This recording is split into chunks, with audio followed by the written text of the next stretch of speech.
Right from the beginning of this film, we have been looking at various features of the sun, and we saw how these had been specially designed to support life.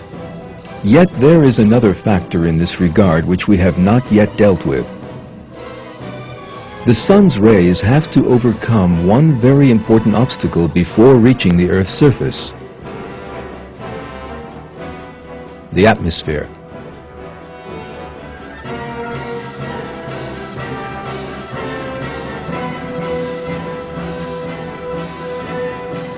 If the atmosphere did not possess the kind of structure to allow those rays through, then they would be no use to us, of course.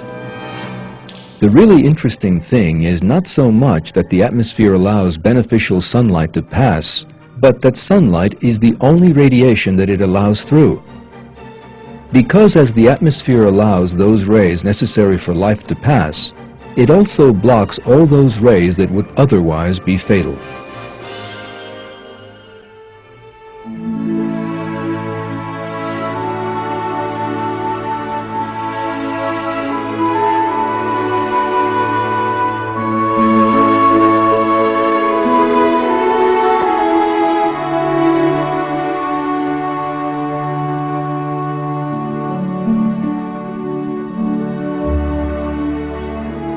It is impossible to ignore the artfulness of this design.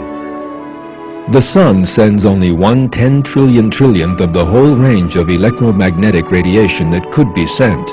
That happens to be the range that is good only for us, and that is the radiation that the atmosphere lets through. Commenting on this situation, Encyclopedia Britannica admits how extraordinary it all is.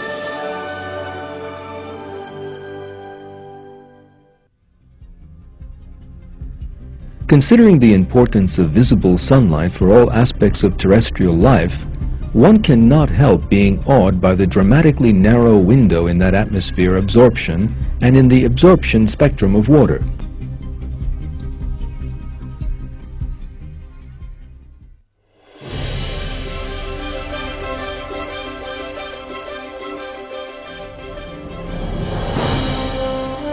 Materialist philosophy claims that human life appeared in the universe by chance, and that it is an accident with no purpose whatsoever.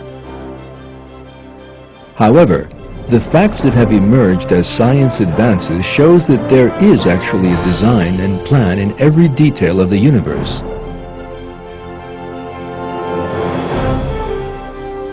It is such a design that even such a component as light, which one might never have thought about before, is so clearly just right that one can't help but be amazed.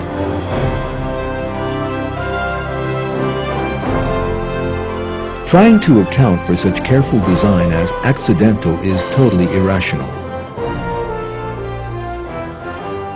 Such extraordinarily fine-tuning as this can be explained not by chance, but only by intelligent design.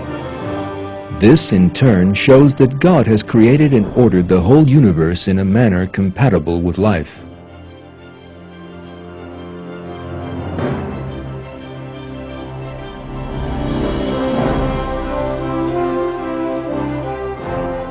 This conclusion that science has led to is something that people were taught in the Quran 14 centuries ago.